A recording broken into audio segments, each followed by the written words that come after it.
Na Copa do Mundo 2026, teremos jogos na altitude, na terra da tequila, no berço do jazz, na sede da NASA, na cidade de Roque Balboa, no coração do antigo Império Azteca e até na cidade onde nasceram os Estados Unidos.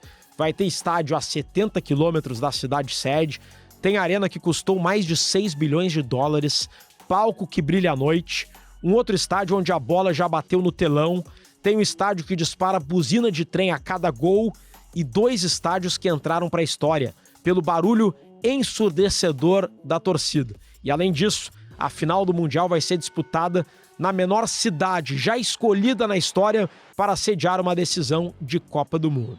Nesse episódio da série Copa 360, eu vou te apresentar as 16 cidades sede do Mundial 2026, porque afinal é a primeira Copa do Mundo em 3 países: México, Estados Unidos e Canadá. E cada cidade tem uma linda história, cada estádio tem uma peculiaridade, uma curiosidade ou uma história inusitada. Então, vem com a gente no canal de GZH e também no meu canal, Rodrigo Oliveira 360. Já se inscreve, dá o like e vem comigo.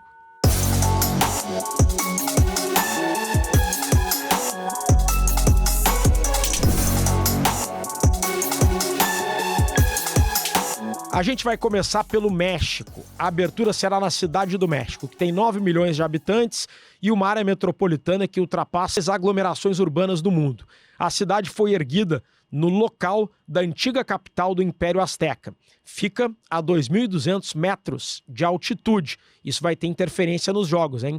Casa do América do México foi inaugurado para as Olimpíadas de 1968 e totalmente reformado para a Copa. Foi o primeiro estádio a receber 2 finais de Copa do Mundo, 70 e 86, e vai ser o único da história a sediar 3 aberturas de Mundial. Guadalajara tem 1.400.000 habitantes e é chamada de o Vale do Silício Mexicano, pela ligação com a tecnologia e inovação. E atenção, Guadalajara é a terra da tequila e vai ser uma das sedes do Mundial. O estádio de lá vai ser chamado de Estádio Guadalajara. Normalmente é Estádio Akron, já foi OmniLife, quando o Inter foi campeão da América, jogando contra o Chivas a partida de ida da final de 2010 nesse estádio. Capacidade para quase 50.000 pessoas. Foi inaugurado justamente um pouco antes daquela final do Inter contra o Chivas, vitória colorada por 2-1. Substituiu o tradicional Estádio Jalisco, onde o Brasil jogou quase todos os seus jogos no título da Copa de 70. Em 2012, trocou a grama sintética pela grama natural. Monterrey é a terceira cidade sede mexicana. Tem pouco mais de 1 milhão de habitantes e abriga 2 grandes clubes, o Monterrey e o Tigres, uma das maiores rivalidades do país. E atenção, o Brasil vai jogar lá às 16avos de final se ficar em segundo lugar do Grupo C. Não é o que a gente quer, né? O estádio de Monterrey vai se chamar Estádio Monterrey. Por questão de naming rights, é Estádio BBVA normalmente. Fica em Guadalupe, na região metropolitana de Monterrey. Tem capacidade para 53.000 pessoas. É a casa do Monterrey e o estádio se destaca pela arquitetura moderna e pela integração com a paisagem natural de tudo que tem ao redor. Vamos agora para o Canadá. Uma das sedes é Toronto, que tem quase 3 milhões de habitantes, é um dos principais centros econômicos da América do Norte. Entre os arranha-céus, destaque para CN Tower, a terceira maior torre do mundo. O estádio vai se chamar Toronto Stadium, normalmente é BMO Field. Tem capacidade permanente para 28.000 torcedores, mas na Copa, com a instalação de assentos temporários, vai para mais de 45.000 espectadores. O estádio é a casa do Toronto FC. Foi inaugurado em 2007 e é o primeiro estádio do Canadá construído especificamente para a prática do futebol, o soccer, como eles chamam. A outra cidade canadense é Vancouver, que tem pouco mais de 600.000 habitantes, é uma cidade portuária, multicultural, com forte presença de comunidades asiáticas. Tem uma bela geografia com montanhas e oceano muito próximos do centro urbano. O estádio é o BC Place Vancouver, com capacidade para 54.500 espectadores. É a casa do Vancouver Whitecaps, um time que é do Canadá, mas que joga a Liga dos Estados Unidos, a Major League Soccer. Vamos agora apresentar as sedes dos Estados Unidos, que é o principal país sede da Copa. Começando pela costa oeste, Seattle tem 750 mil habitantes, fica no estado de Washington, tem uma economia fortemente ligada à inovação, tecnologia e à indústria aeroespacial. Abriga empresas gigantes, como a Amazon, a Microsoft e a Boeing. O estádio é o Seattle Stadium, ou Lumen Field, que tem capacidade para 68.700 torcedores. É a casa do Seattle Seahawks, da NFL, e do Seattle Sounders, da Major League Soccer. Fica perto do centro de Seattle, do porto e do distrito financeiro. É conhecido como um dos estádios mais barulhentos do futebol nos Estados Unidos. A arquibancada é muito próxima e a cobertura é toda pensada para reverberar o som. O estádio chegou em 2013 a bater o recorde de ruído em estádio ao ar livre, com 138 decibéis. E essa marca viria a ser superada depois por um outro estádio da Copa. A vibração da torcida do Seattle Sounders já chegou a ser captada como atividade sísmica em alguns estudos. Vamos seguir na costa oeste dos Estados Unidos, mas agora para o estado da Califórnia. Los Angeles tem quase 4 milhões de habitantes, é a segunda cidade mais populosa dos Estados Unidos, atrás apenas de Nova York. A economia é baseada e é a capital global do cinema, pois é lá onde fica Hollywood. Mas o estádio não fica em Los Angeles, fica em Inglewood, cidade de 110 mil habitantes, a 18 quilômetros do centro de Los Angeles. O SoFi Stadium, de carro, pode levar de 25 a 60 minutos esse trajeto, dependendo do trânsito, e de transporte público de 1 hora a 1h30. O SoFi Stadium, que na Copa do Mundo vai se chamar Los Angeles Stadium, tem capacidade para 70 mil torcedores e custou entre 5 a 6 bilhões de dólares. As fontes têm alguma divergência nos números, mas em qualquer cenário é um dos estádios mais caros do mundo. Estádio luxuoso e que vai receber o primeiro jogo dos Estados Unidos contra o Paraguai. A outra sede da Califórnia é São Francisco, que tem pouco mais de 800 mil habitantes. A economia lá é fortemente ligada à inovação e tecnologia.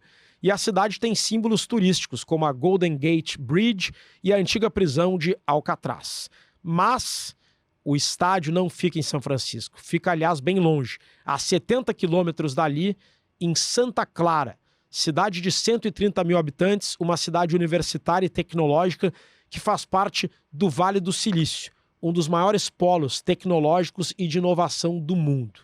Agora, o estádio vai se chamar na Copa San Francisco Bay Area e o nome, normalmente por naming rights, é Levi Stadium. Se a gente for comparar a distância do centro de São Francisco até o estádio, é como 1h15, de transporte público de 1h30 a 2 horas.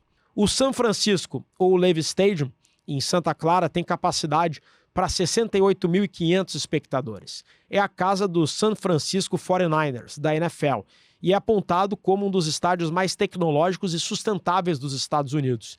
O projeto tem soluções ambientais, como telhado verde, painéis solares, sistemas voltados à eficiência energética e tem até uma horta no telhado que é utilizada na operação gastronômica do estádio. Não sei se na Copa vai ser assim, mas normalmente o pessoal consome produtos que foram plantados no telhado do estádio.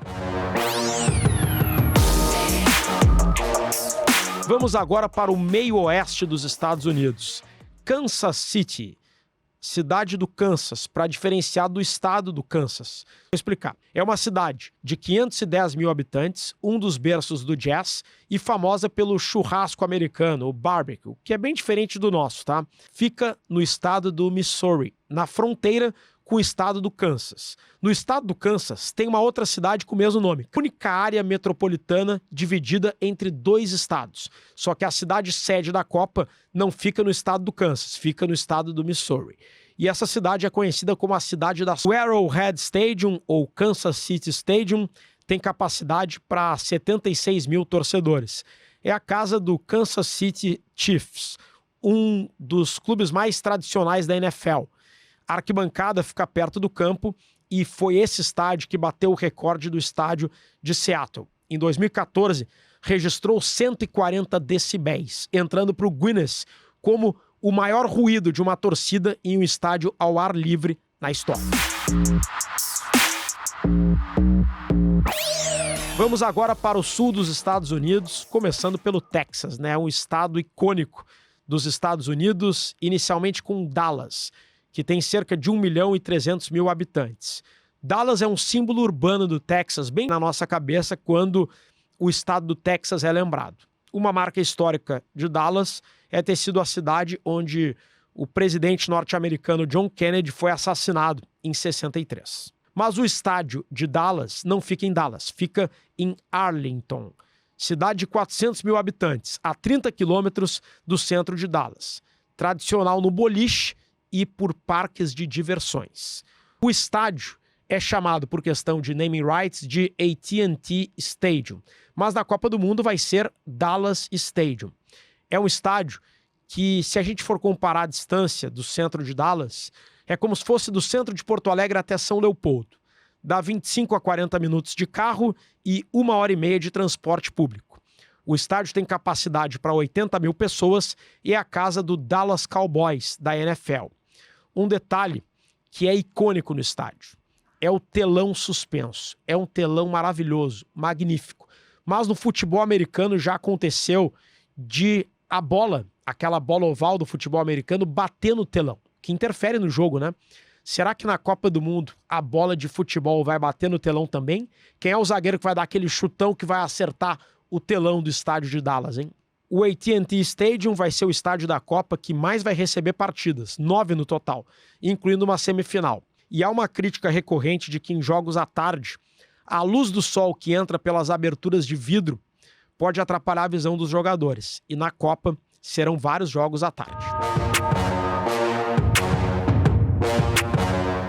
A gente segue no Texas. Agora vamos para Houston, que tem cerca de 2.300.000 habitantes. E a quarta cidade mais populosa dos Estados Unidos, atrás de Nova York, Los Angeles e Chicago. Cresceu rapidamente no século XX graças ao petróleo. Um dos símbolos de Houston é o Johnson Space Center, sede da NASA.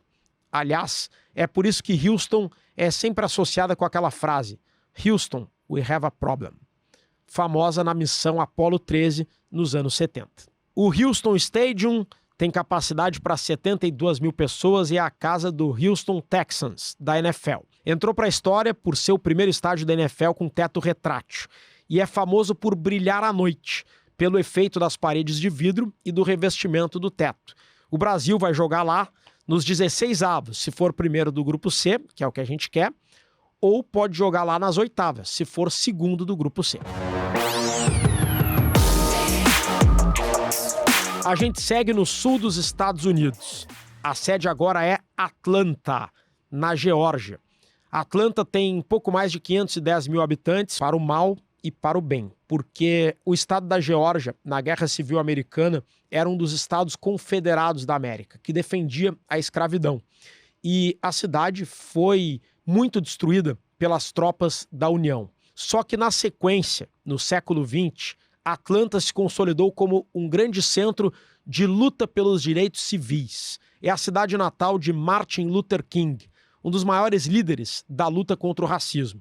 É também um dos maiores polos econômicos do sul americano, abrigando a sede de empresas como a Coca-Cola, a Delta Airlines e a CNN. Agricultura, o estado da Geórgia é frequentemente associado à produção de pêssegos. O Atlanta Stadium, ou Mercedes-Benz Stadium, tem capacidade para 71.000 torcedores. E é a casa do Atlanta Falcons, da NFL, e do Atlanta United, da Major League Soccer. O diferencial arquitetônico é o teto retrátil em forma de hélice, com 8 painéis triangulares translúcidos inspirados no Panteão de Roma. Quando aberto, a impressão que fica é de asas se abrindo. E na parte externa tem a imponente escultura do The Atlanta Falcon, em alusão ao time da NFL. O Mercedes-Benz Stadium tem uma política de oferecer comida e bebida a preços mais baixos do que em outros estádios americanos, valorizando as opções gastronômicas locais. Eu só não sei se isso vai acontecer na Copa do Mundo, né? Eu acredito que na Copa do Mundo os preços serão padrão FIFA, altos. Tem um detalhe, pela tradição ferroviária de Atlanta, quando dá gol nesse estádio, normalmente toca uma buzina de trem. Se tudo der certo e o Brasil for primeiro lugar do grupo C, o Brasil pode jogar em Atlanta na semifinal. Falamos agora sobre Miami. Mas o que é Miami? A cidade de Miami em si é pequena, tem pouco mais de 400 mil habitantes. Mas a região metropolitana tem mais de 6 milhões de pessoas e é uma das maiores dos Estados Unidos. E nós aqui no Brasil normalmente chamamos de Miami um conjunto de várias cidades, como Miami Beach, North Miami Beach, West Miami e Miami Gardens, onde fica o estádio da Copa, o Hard Rock. Sim, tudo isso que eu falei é uma cidade diferente e todas elas fazem parte do condado de Miami-Dade. Miami é uma cidade multicultural, com mais de 70% da população tendo origem hispânica, e a influência caribenha e latino-americana se reflete na música, na gastronomia e no estilo de vida. O espanhol é amplamente falado no dia a dia, às vezes mais até do que o inglês. O estádio Hard Rock fica em Miami Gardens, que tem 110 mil habitantes e tem forte presença da cultura afro-americana e da cultura afro-caribenha. O estádio Hard Rock, ele fica a 25 quilômetros do centro de Miami. Dá 25 a 40 minutos de carro, dependendo do trânsito, e 1h30 de ônibus, porque o transporte público em Miami, olha, ele não é nada bom. Eu fiz essa experiência no Mundial de Clubes e os deslocamentos demoram muito de ônibus. Em termos de distância, é como se fosse do centro de Porto Alegre até Viamão ou Gravataí. Sobre o Hard Rock Stadium, tem capacidade para mais de 64 mil torcedores. É a casa do Miami Dolphins da NFL, abriga uma universidade e o complexo é sede ainda do Miami Open de tênis e do Grande Prêmio de Miami de Fórmula 1. O Brasil vai jogar em Miami na terceira rodada contra a Escócia, no dia 24 de junho. E se tudo der certo, vai voltar lá nas quartas de final. Vamos agora ao nordeste dos Estados Unidos. E a cidade que a gente vai destacar é a Filadélfia, uma das mais históricas.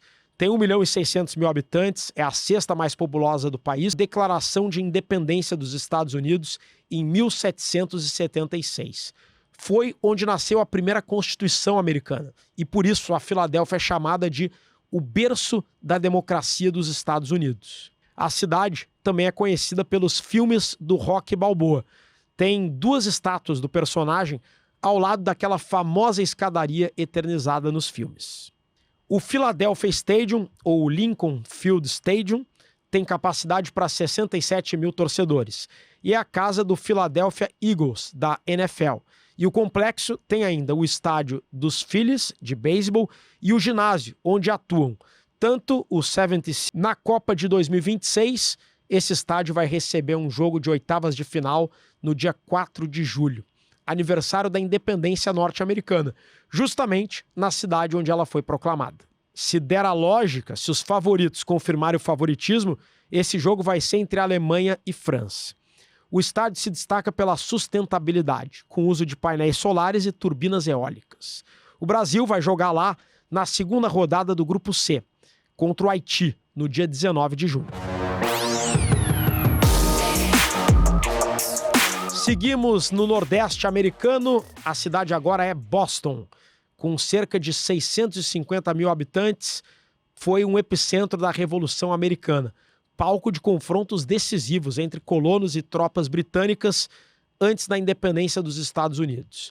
É uma cidade universitária e tem 2 das melhores universidades do mundo, Harvard e o MIT, o Instituto de Tecnologia de Massachusetts, que é o estado onde fica Boston. Há forte herança irlandesa e italiana naquela região. Mas o estádio de Boston não fica em Boston. fica em Foxborough, cidade de 16 mil habitantes, a 43 quilômetros do centro de Boston. É conhecida como cidade-estádio, porque não tem uma vida cultural própria.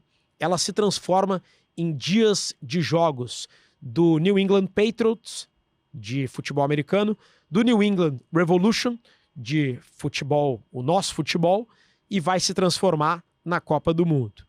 No Gillette Stadium, ou Boston Stadium, como vai ser para a FIFA. Se a gente for comparar a distância do centro de Boston até o estádio, é como se fosse de Porto Alegre a Novo Hamburgo. De carro dá 40 minutos a 1 hora e de transporte público 1h15. Tem um trem especial em dias de jogos. O Gillette Stadium tem capacidade para 64.600 torcedores e está fortemente ligado à fase mais vitoriosa da história dos Patriots, liderados pelo ícone Tom Brady. Durante a pandemia, o Gillette Stadium foi usado como um grande centro de vacinação contra a Covid, com mais de 600 mil doses aplicadas. O Brasil pode jogar lá nas quartas de final, se for segundo lugar do Grupo C. Vamos agora para Nova York.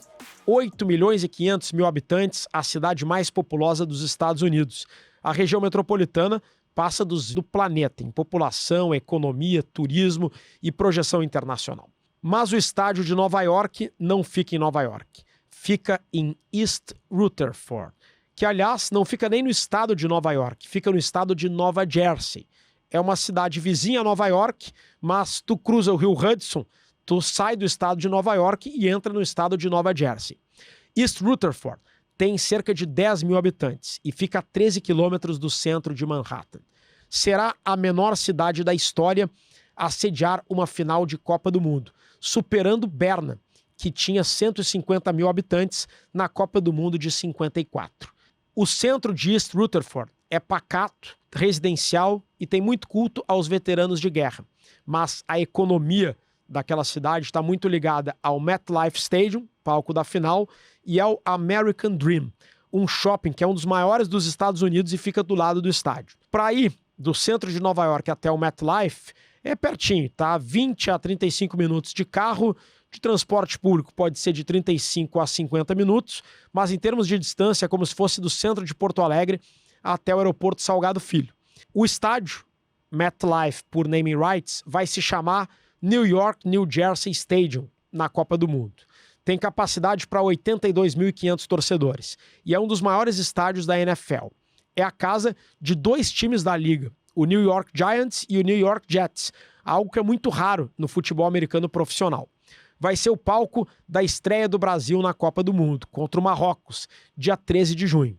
Mas, se Deus quiser, o Brasil vai voltar ao MetLife 2 vezes, nas oitavas de final e também na grande final no dia 19 de julho.